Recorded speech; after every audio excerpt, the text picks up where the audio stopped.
In late 2004, Bill Gates visited journalist Stephen Levy to talk about spam and the future of email. Google had just launched its email servers Gmail 6 months prior, and the topic came up during the conversation. Levy explained that the IT department at Newsweek barely gave them enough storage space to hold a few days worth of email, so they took the habit of forwarding everything to Gmail to avoid spending time deciding what to delete in their inbox. They had only been doing this for a few months and had already consumed half of Gmail's 2 gigabytes free storage space. Gates couldn't believe it. What the hell is this space being used for? He asked how many messages were there. He was trying to understand whether it was the number of messages or the size of messages that were being stored. It was almost as if Gates was offended by the act of giving users such a ginormous amount of storage for free, right? He not only had a hard time seeing a use for it, he also drew his reasoning from his past as a pioneer entrepreneur in the field of computers. Gates comes from a time when storage space was a limited commodity. You had to save up as much as possible. Giving users 2 gigabytes of free storage space, even 20 years after he had built the first version of Windows, sounded crazy to him. And that's because he didn't take into consideration Moore's law and the forward thinking it required to understand. Moore's law isn't an exact mathematical formula, but it has stayed true for over half a century. It stems from a simple observation by Gordon Moore in 1965. The number of transistors on a microchip, and so its speed and its performance, doubled about every year. And that was at the time. The number was adjusted over time. These days, the law is still delivering exponential returns, but at a slower pace. And it's very important to understand that this does not mean technology is slowing down. It's moving faster than ever, but it means that the time it takes to double the performance of a processor takes longer than it used to. So it's almost like progress can't keep up with innovation, and that's why many people get confused, including Bill Gates. The only reason Gates thought that it was crazy to give away 2 gigabytes to millions of users for free was because even for him, it's very hard to fathom the incredible rate of speed at which our world and technology are moving. I mean, there's no way a guy like Bill Gates doesn't know about this because he built Windows, he reads 52 books a year, and he's generally considered to be a very smart individual, right? But on that interview, on that day in 2004,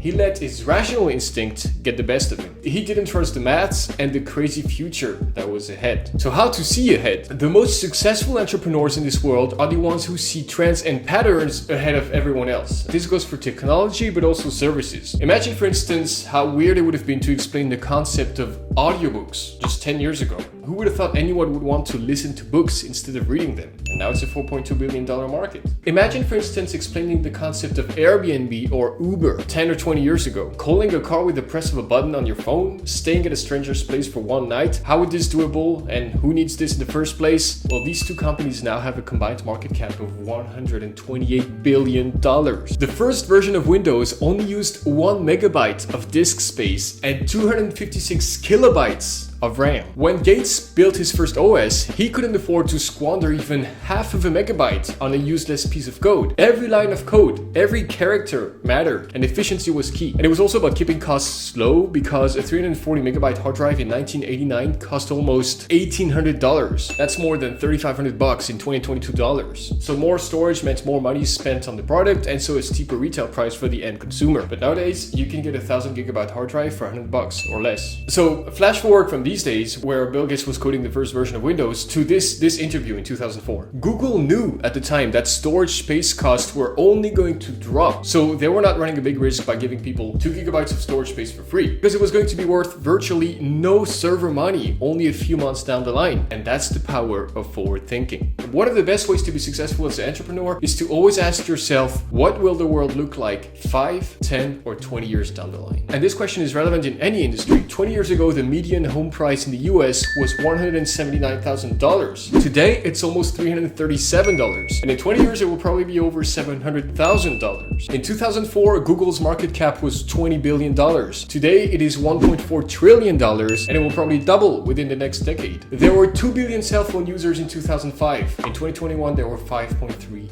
billion. And if you think these numbers seem crazy now, imagine people's reaction if you had showed them the same data 20 years ago. This type of forecasting seems insane. So most people would not even believe you back then. Yet these things ended up happening, and only those who open their mind to the possibility that it will be even crazier 20 years down the line, only those people will hit it big with huge ideas.